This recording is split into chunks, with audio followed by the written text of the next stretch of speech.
ఒకటి అనేది ఒకటి ఎట్లనో 10లో ఒక 10 ఒకటి అనే భావన మనకానికి ఫుల్ఫిల్ అయ్యేటట్టుగా నేర్పించాలి. అట్లా నేర్పిస్తే ఏమవుతుంది అంటే 10 తర్వాత 10 1 11 ఇట్లా చెప్తాడు బాగానే. 10 2 12 10 3 13 చెప్తాడు. ఎక్కడ ఇబ్బంది అవుతుంది అంటే మళ్ళీ మనం ఇక్కడ రాస్తాం కదా సార్, ఇక్కడికి వచ్చేసరికి 1 1 11 అవుతుంది, 1 1 11 అవుతుంది, 1 2 12 అవుతుంది, 1 3 13 అవుతుంది. కానీ 10 1 11 అవుతలేదు. ఈ 10 1 11 కాకపోవడం వల్ల ఈ 4 ఆపరేషన్స్ కానీ నెంబర్ కంపారిజన్ కానీ ఇబ్బంది ఎదురవుతుంది. ఫర్ ఎగ్జాంపుల్ 13 31 ఏది పెద్దదిరా ఏది చిన్నదిరా అంటే మిస్టేక్స్ జరుగుతుంది. తప్పు పెడతారని నేను అనను, మిస్టేక్ జరుగుతుంది. ఎందుకు మిస్టేక్ జరుగుతున్నాయంటే నెంబర్ నేర్పించే క్రమంలో మనం 1 3 13 3 1 31 అని నేర్పిస్తున్నాం కాబట్టి జరుగుతుంది. నిజమేనా సార్ ఇది? మరి ఇట్లా నేర్పిస్తే వస్తుందా? నేను ఇట్లా కూడా అడుగుతున్నాను. 10 1 11 10 2 12 అని నేర్పిస్తున్నా, వస్తుందా? ఏం జరుగుతుందంటే నేను 20 వస్తానికి నాకు 4 రోజులు పడుతుంది. ఈ పుల్లలు చెప్పాలి, డ్రాయింగ్ చెప్పాలి, నెంబర్ నేర్పియాలి, పెట్టియాలి, 4 రోజులు పడుతుంది. ఈలోపు ఇది ఇంటి పక్కన ఉన్నటువంటి ఇంకో పిల్లాడు ప్రైవేట్ పోయినాడు, ఆడు 100 దాటేస్తుంది. మళ్ళీ ఆడు ఎట్లా చదువుతుండు? 1 1 1కి ఒక బేస్ ఉంటుంది. ఈ నెంబర్ చదువురా అంటే బేస్ ఉంటుంది. ఏం బేస్? 1 3 13. మనం దగ్గర బేస్ ఏమి ఉండాలి? అది 10 అని గుర్తొచ్చి 3 అని గుర్తు 10 3 13 అని రావాలి. టైం పడుతుంది. వీడు చదవడానికి టైం పడుతుంది, వాడు ఈజీగా చదువుతుంది. ఇట్లా కూడా ప్రాబ్లం ఎదురవుతుంది. అందుకే నేనేం కంక్లూజన్, ఇది నేను చెప్పేది అంటే ఇదే అని కాదు, నేనేం కంక్లూజన్కి వచ్చినా అంటే వాడికి నేర్పడం ఇది నేర్పాలి, ఇది నేర్పడం ఇది నేర్పాలి. 10 1 11 10 2 12 నేర్పాలి. చదివించేటప్పుడు 11 1 1 ఏం కాదు, 11 12 13 14. ఎవరైతే అది గ్రాస్ చేస్తలేరు, ఒక 10 మంది ఉంటే ఈ విధానం ద్వారా 8 మంది చదువుతారు సార్, అందులో డౌట్ ఏం లేదు. మళ్ళీ 1 1 అనాల్సిన అవసరం ఏం రాదు. కొంతమంది చదవరు, ఇద్దరు చదవరు, ఇక వానికి తప్పదు. ఇక చదువురా 1 1 2 2 3 3 అని చెప్పండి, తప్పలేదు. సో ఇట్లా 10 to 19 వరకు నేర్పిస్తాం సార్. 9 రాగానే మళ్ళీ దానికో కట్ట కడతాం. Then 20 2 10s 20 2 10s 20 2 10s 1 1 21. ఇట్లా నేర్పిస్తే ఏం జరుగుతుందంటే నెంబరు విజువల్గా అంటే ఇక్కడ సింబల్ రూపంలో కనబడ్డప్పుడు మనం ఎప్పుడైతే సెకండ్ క్లాసో థర్డ్ క్లాస్లో 1s 10s నేర్పించేటప్పుడు ప్రాబ్లం రాదు సార్. మనం నేర్పించేటప్పుడు ఏమో 1 2 3 నేర్పిస్తున్నాము. ఇక అసలు విషయం ఎప్పుడు వస్తుందంటే థర్డ్ క్లాస్కి అప్పుడు వచ్చినప్పుడు ఏమంటాడు, 359ని ఎక్స్పాండేషన్ ఫామ్లో రాయి అంటాడు. అనగానే మళ్ళీ ఏం చేస్తాం మనం, పైన జుట్టు మీద రాసుకోరా 1s 10s 100s. ఇంకా గుడిగా చెప్పాలంటే దీని తర్వాత ఎన్ని నెంబర్లు వస్తే అన్ని జీరోలు పెట్టరా, ఎన్ని తర్వాత వస్తే అన్ని జీరోలు పెట్టు, సెల్ అయిపోయింది. ఇట్లా చెప్తున్నాం. ఇది ఎంతసేపు చెప్పు, టెంపరీగా అప్పుడప్పటికే గుర్తుండడానికి అవకాశం ఉంటుంది. అదే మీరు దీని ద్వారా చెప్తే వాడికి 359 అన్నప్పుడు 1 పెడతా సార్, తక్కువ తీసుకోవచ్చు. 1 అంటే 1 1 ఉంటుంది, ఈ 5 10s ఉంటుంది, 300s ఉంటాయి అన్న కాన్సెప్ట్ చిన్నప్పటి అంటే 351 అనేది ఇట్లా ఏర్పడుతుంది అన్న కాన్సెప్ట్ మనం అంత గతంలో పరిచయం చేసుకుంటే ఇక్కడ నువ్వు పైన 1s 10s 100 రాసినప్పుడు వానికి వెలిగిపోతుంది. ఇవి పెద్ద కట్టలు 3 ఉంటాయి కదా, తర్వాత స్మాల్ కట్టలు ఒక 5 ఉంటాయి కదా అన్న కాన్సెప్ట్ వచ్చి మన ఎక్స్పాండేషన్ ఫామ్కి ఈజీ అవుతుంది. సో అందుకోసం నెంబర్లు నేర్పేటప్పుడు 1 to 100 నేర్పకుండా 9 వరకు ఒక పద్ధతిగాను 10 నుంచి వెళ్ళి 10s బేస్డ్గా చేసుకొని నెంబర్ కాన్సెప్ట్ ఇవ్వాలి. అట్లా ఇవ్వడం వల్ల ప్లేస్ వాల్యూస్లో 1s 10sలో చెప్పడం ఈజీ అవుతుంది. 1s 10sలో కనుక క్లారిటీ వస్తే పిల్లవాడికి ఇక అన్ని మ్యాథమెటికల్ ఆపరేషన్స్ ఈజీ అవుతాయి. ఫస్ట్ సెకండ్ ఏమో ఎంతసేపు చెప్పు, నెంబర్కు వస్తువులకు మధ్య కనెక్షన్ ఇవ్వడంతో పాటు ప్లేసెస్కు ఇన్పుట్ ఇవ్వడానికి ట్రై చేస్తారు. మీ నుంచి ఇంటరాక్షన్ లేకుండా నేనే చెప్తున్నా సార్, ఇవ్వడానికి ట్రై చేస్తాడు. థర్డ్, ఫోర్త్, ఫిఫ్త్లో ఏం చేస్తాడు అంటే నెంబర్ సిస్టంలో ఏం చేస్తాడంటే place values based on operations ఉంటాయి. ఎక్స్పాండేషన్ ఫామ్ అంటాడు. తర్వాత ఒక 3 కార్డులు ఇచ్చి నెంబర్స్ను పెట్టమంటాడు. నెంబర్స్ తయారు చేయడం ఉంటుంది. తర్వాత అసెండింగ్ డిసెండింగ్లు ఉంటుంది. పోల్చడం, నెంబర్ కంపారిజన్ చేస్తాడు సార్. మీరు 4th చూసినా, 3rd చూసినా, 4th చూసినా, 5th చూసినా ప్లేస్ వాల్యూ మీద మాత్రమే నెంబర్ సిస్టమ్ మొత్తం ఉంటుంది. ఈ నెంబర్ సిస్టమ్ సంబంధించి బేస్ ఆ నెంబర్కు సరిపడా వస్తువులను గుర్తించడం. అది 100 నెంబర్ కావచ్చు, 2 డిజిట్ కావచ్చు, 3 డిజిట్ కావచ్చు, 1 డిజిట్ కావచ్చు. సరిపడా కట్టలను, సరిపడా నోట్స్ని, సరిపడా వస్తువులను గుర్తించడం అదొకటి. తర్వాత ఆ సరిపడా వస్తువులను గుర్తించే క్రమంలో 100 10 1లను గుర్తించగలగాలి. అవి గుర్తిస్తే ఎక్స్పాండేషన్ ఫామ్, ప్లేస్ వాల్యూస్ ఇవన్నీ వస్తాయి. Okay sir. Next number comparison. ప్రధానంగా నెంబర్ కంపారిజన్ ఇవన్నీ సార్ 3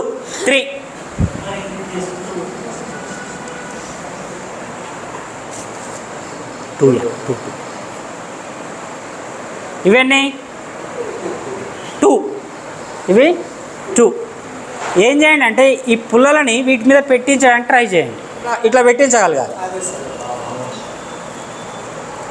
సో ఈ సింబల్ వచ్చింది. మరి దీన్ని ఏమి చేయాలి, ఏమి పరిచయం చేయాలి? ఇవన్నీ ఇట్లా వచ్చింది సార్. ఇప్పుడు వచ్చింది ఇవన్నీ హౌ మెనీ థింగ్స్? 2. ఇవన్నీ 3 కదా. ఎప్పుడైనా మనము ఈ పోల్చడం అనేది ఫస్ట్ లెటర్ని base on in respect of first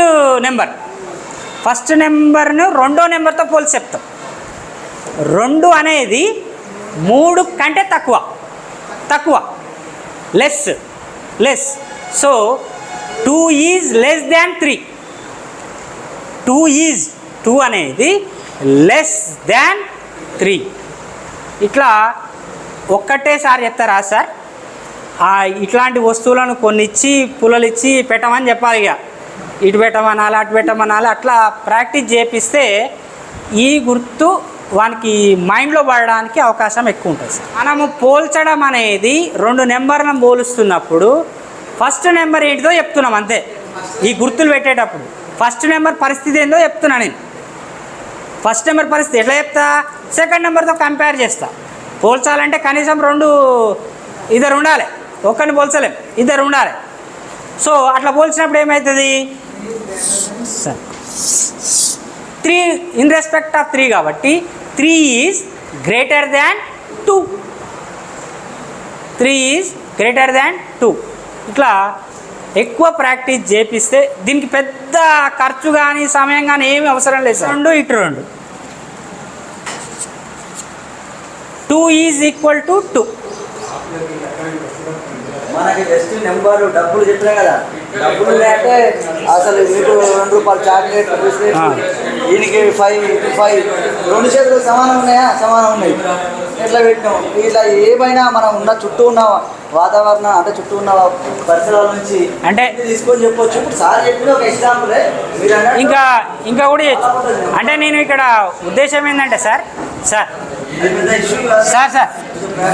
ఇక్కడ 3, 2 వీటిలో పెద్దదేది చిన్నదేది అని చెప్పడం కంటే కూడా నేను ఈ సింబల్స్ని పెట్టేటప్పుడు క్లారిటీగా నేర్పించడం కోసం, వాడు కన్ఫ్యూజ్ కాకుండా ఆ సింబల్ యూజ్ చేయడం కోసం ఈ యాక్టివిటీ చెప్తాను సార్. ఇది పెద్దదా చిన్నదా అంటే ఇది అవసరం లేదు. ఈడో 3 ఆడో 2 పెడితే ఎక్కువ. ఈ సింబల్స్కు జర క్లారిటీగా పిల్ల అని చెప్పడం కోసం ఈ యాక్టివిటీ ఉపయోగపడుతుందని నేను అనుకుంటున్నాను సార్. ఈ కాన్సెప్ట్ అవగాహన కోసం ఓన్లీ అని చదువు అంటే కాన్సెప్ట్ బీగ్రేడ్ సీగ్రేడ్ విద్యార్థుల కోసమే ఇది తప్ప నిజానికి ఇంత కాన్సెప్ట్ అవగాహన కోసం మనం చేస్తే మనకు టైం సరిపోదు. అది ముందుకు వెళ్ళిపోవడమే. అది ఏమైనా ఒకటి రెండు ఎగ్జాంపుల్స్ ఇస్తాం తప్ప మనం నెంబర్లు ఇస్తాము. వీళ్ళ నెంబర్ రాస్తాం, వాళ్ళ నెంబర్ రాస్తాం. ఆ తర్వాత జస్ట్ ఇప్పుడు ఇట్లా వేస్తాము. ఇప్పుడు ఇది పడ్డప్పుడు ఏ గుర్తు ఇటు సైడ్ పెట్టారా అటు సైడ్ పెట్టారా కూడా ఆ హాట్ అవుతారా, లేకపోతే ఇక డబ్బులు మెయిన్గా డబ్బులు మనీ అనేది. ఎందుకంటే నిత్య జీవితంలో విద్యార్థి ఏదైతే చూస్తున్నాడో అప్పుడు వానికి తెలుస్తూనే ఉంటుంది. అలాగే కొన్ని చాక్లెట్లు కానీ, బిస్కెట్ కానీ, పెన్సిల్ కానీ వాళ్ళ దగ్గర ఉన్న వస్తువులతోటే చేద్దాం. తర్వాత చేతులు ఇవి 1 2 3 వస్తుంది. తర్వాత ఇదే 10 100 కూడా 1 10 2 10 20 30 40 50 60 70 80 90 100. అలాగే ఇది 100 200 300 500 మైనస్ 300 500 హండ్రెడ్స్ బాబు 500 మైనస్ 300 200 5000 మైనస్ 3000 5000 మైనస్ 3000 2000. ఇలా మన చుట్టూ ఉన్న వస్తువులు మన చేతి వేలతో కూడా ఎన్నో చేయొచ్చు. ఇది కూడా ఇట్లాంటి పూసల చట్టం తీసుకొని మధ్యలో కార్డ్స్ ఇచ్చుకొని ఏది ఇన్సర్ట్ అవుద్దో పెట్టేయడం ప్రాక్టీస్. ఇక్కడ మార్చమనడం, పిల్లలకు యాక్టివిటీ ఆడుకోవడానికి కూడా యూజ్ అవుతుంది. ఇక్కడ ఎన్ని 1s 2 1s 3 10s, అట్లనే 2 10s 3 1s. ఏవి ఎక్కువ ఉన్నాయి ఒక్కొక్కసారి, ఏవి ఎక్కువ ఉన్నాయి అంటే ఇది చెప్పడానికి అవకాశం ఉంటుంది. ఒక్కొక్కసారి ఏమైంది అంటే ఇక్కడ 1s ఎక్కువ వచ్చినప్పుడు మరి అప్పుడు కూడా క్లారిటీ ఇవ్వాల్సి ఉంటుంది మనం. కాబట్టి ఎందుకు 32 ఎక్కువ 23 ఎందుకు తక్కువ? 23 కాదు, ఫర్ ఎగ్జాంపుల్ 29 29 ఇక్కడ 3 10s పెట్టినా 2 1s పెట్టినా, అక్కడ 2 10s పెట్టినా 9 1s పెట్టినా, ఏది పెద్దది? 32 పెద్దది. ఎందుకు 32 పెద్దది? ఇవి అన్నిటి ఇప్పదీస్తే ఇలా 32 పుల్లలు వస్తాయి, ఆడ 29 పుల్లలే వస్తాయి కదా సార్. ఆ కాన్సెప్ట్ రావాలి. అది రావాలంటే ఇక మరి ప్రతిసారి వీటి ఇప్పి లెక్క పెడతామా? ఒకసారి లెక్క అవసరమైతే ఒకసారి ఇప్పి లెక్క పెట్టించండి. అరే ప్రతిసారి ఇప్పి లెక్క పెట్టేదానికంటే ఎట్లా ఇక్కడ 3 10s అంటే 30, ఆడ 20 కంటే ఎక్కువనే కదా, అట్లా పెద్దది అని చెప్పడం.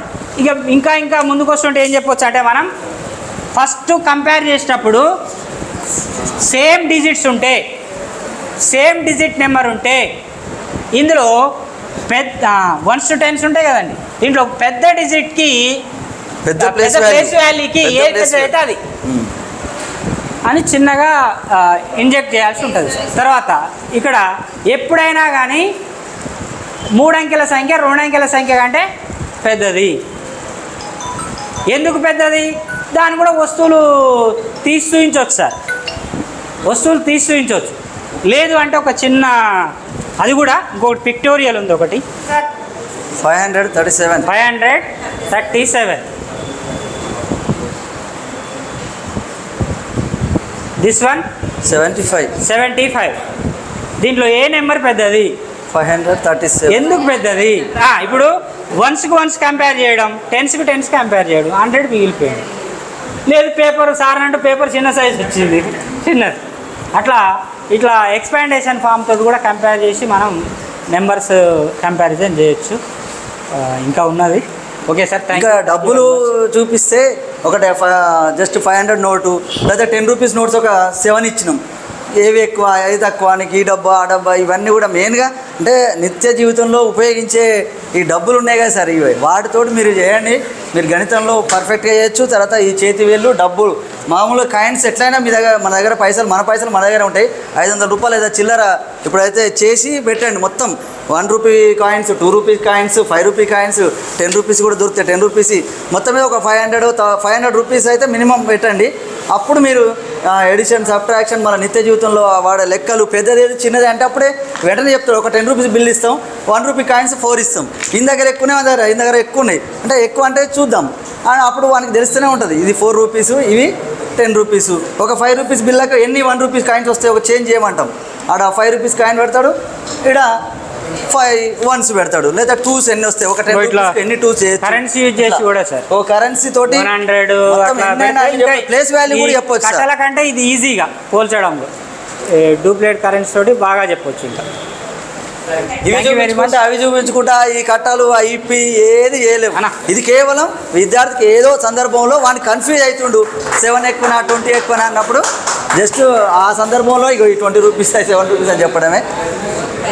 ఈ అంకెలు సంఖ్యల మీద అంకెలు అంటే ఏంది సంఖ్యలు అంటే ఏంది కూడా నేను ఒక పాట మామూలు ఒకళ్ళు క్వశ్చన్ చేసిర్రు. నేను 2002లో ఉద్యోగంలోకి వచ్చినాక ఫస్ట్ ట్రైనింగ్లో ఒకరు అడిగిర్రు అంకెలు ఏంది ఇప్పుడు 5 అనేది అంకెనా సంఖ్యనా అన్నారు. అప్పుడు నేను మళ్ళీ వాళ్ళ ఇంటికి పోయిన తర్వాత యాక్చువల్గా ఈ పాట నేను మా పశువుల కాడ పశువులను మేపుకుంటూ అసలు ఊహించి రాసిన. అది ఇప్పటికీ 1,08,000 మంది చూసిర్రు ఆ పాటను కూడా. నేను ఛానల్లో కూడా పెట్టిన. 0 1 2 3 4 5 6 7 8 9 అంకెలు అంటారు మరియు సంఖ్యలు అంటారు. ఈ అంకెలతో ఎన్నెన్నో సంఖ్యలు రాయొచ్చు. అంకెలు మాత్రం 10 ఉంటే సంఖ్యలు మాత్రం ఎన్నెన్నో. 0 1 2 3 4 5 6 7 8 9 అంకెలు అంటారు మరియు సంఖ్యలు అంటారు. 2 చే భాగించగా శేషం 0 వస్తే అవి సరి సంఖ్యలవుతాయి. 2 చే భాగించగా శేషం 1 వస్తే అవి బేసి సంఖ్యలవుతాయి. చిన్న సంఖ్య నుండి పెద్ద సంఖ్యకు రాయడం ఆరోహణ క్రమము, అది ఆరోహణ క్రమము. పెద్ద సంఖ్య నుండి చిన్న సంఖ్యకు రాయడం అవరోహణ క్రమము. అలా ప్రధాన సంఖ్యలు, సరి సంఖ్యలు, బేస్ సంఖ్యలు, టోటల్గా సంఖ్యల మీద నేను అప్పుడు ఆలోచించి అంటే అంకెలు అంటే ఏంది సంఖ్యలు అంటే ఏంది. ఇప్పుడు ఒక అంకె గల పెద్ద సంఖ్య 9. One digit biggest number is 9. Is number and digit. ఇది డిజిట్ అండ్ నెంబర్. అందుకని 0 నుంచి 9 వరకు ఉండే ఈ అంకెలు అంటారు, వీటిని సంఖ్యలు. మిగతా కూడా సంఖ్యలు అంటే మొత్తం ఆల్ వస్తాయి, అంకెలు అంటే మాత్రం ఆల్ వస్తాయి. Okay, thank you sir.